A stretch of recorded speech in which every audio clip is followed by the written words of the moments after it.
Good day. When you talked about instinct. I love that so much because I have such a affinity for animals and nature, and I see them as alignment, that they're always in the receptive mode. So I wear a lot of animal print because it just makes me happy.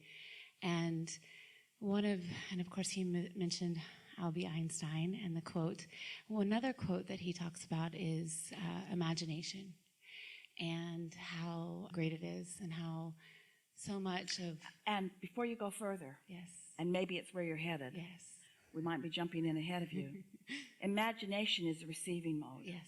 And humans don't get that. Right. They think that they conjure their imagination. You don't. Yeah. You receive it. I know. It's so good. And so this imagination, I feel everything is imagined. We're imagined. I feel so... So you're talking about the vortex that existed before the manifestation. So there was some thought before. We're asking you this, and it is likely that you will know the answer to this. So when we talk about this vortex, you know what you don't want, you know what you do want, and you've thrown over this lifetime and many before, many things into this vortex, this vibrational reality. And law of attraction has been gathering the cooperative components. So the cooperative components have been already gathered, and they are more than the individual pieces, because they're playing off of one another. When you think a thought, the thought thinks. So now this mix of creation has taken place, and your inner being is there with all of it, understanding it. This is an important, we haven't talked like this before. I can feel this coming. So your inner being is with all of your cooperative components. Your inner being is focusing upon these cooperative components. Your inner being is the point of attraction for these cooperative components. So your individual asks, your individual desires have actually become more than you can in any moment comprehend. But you're ready for some of it. And so whatever, through meditation, as you quiet your mind, whatever you're ready for, that's when your inner being, who knows what you're ready for, begins to offer a presentation of thought that you are ready for. Isn't it lovely to know the cooperative and the co-creative partner that you're dancing with? That should ring your bells in a big way to know. Now, does it make you feel like a puppet on a string? Shouldn't, because everything in there you put there. Everything in there you sifted and sorted from life. Everything in there you thought in step one into being. You asked it into being, and Source answered it into being. And now you're doing this step 3 part, the best part, the 90% part of your life. Remember? The part where you get tuned in and you receive the impulses to explore it, to discover it, to turn every corner and meet it. Yeah. And so what I was wanting to reach for more about the imagination, that inspired imagination. So when you're, especially since... Say it again? The inspired things that you get through imagination. See, the imagination that inspired the imagination, what were you getting at? Just the playfulness, especially kids, they have such amazing opportunities when they take the time. But think about why, because they've got this vortex and they're ready to be ready.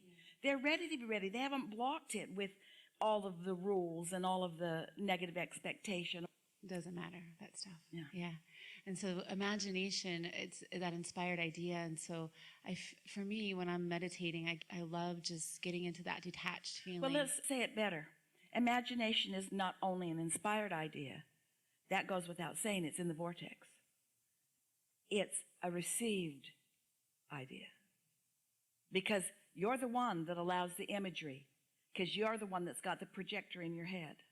It's in there, but it cannot come out and be part of your world without your cooperation. Being receptive to it, being in the Did vicinity. you get that? Yeah, that's so good. How are you feeling about this conversation? The reason that we want to know is because we are way out there on the leading edge. And if you're grasping this, in other words, turning thoughts to things is a pretty interesting conversation to have in a physical world. A world that's used to just sorting and sifting beads and putting them into piles and judging which pile's the best and which pile's the most value and which pile's the prettiest. In other words, when you realize the possibilities. So now what?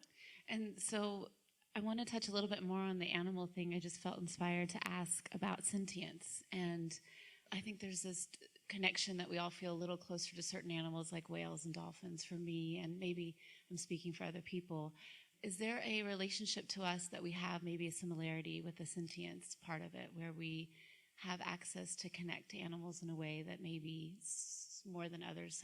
Well, the more like them you are, then the more you relate to them. You relate to each other in different ways too. But we wouldn't spend too much time, because there is the potential now of doing to the animal kingdom sort of what you do to each other, sorting them into piles and so forth. And we think you would be better served with the general concept of they are more receptive in nature, and that's why they are more instinctual, and that's why they are less troubled. It's why they don't need psychiatrists. They're pretty amazing. Yeah. That's why they're living happily ever after. Yeah. I'm just so happy. And I think I have so much expectation. I felt like I was in heaven today with all the whales. It just surprise and delight me. And Monday is going to be the best day because we're doing the Tracy Arm Fjord, and then we get to go to Juneau, and I love whale watching there. And there's just so much alignment that I can feel, just so many surprises and delights that are waiting for us. You should hear the seminar that the whales are having, because they're talking about this people watching tour that they're on. And they've heard about you. They can feel you. The story goes that there is some sort of species of humans that seems to be more receptive than the usual humans. And if you pay attention, you can feel the vibration of their ship. They will surprise and delight you while you surprise and delight them. Yeah, that's the way the story goes. This is a good time for a segment of refreshment.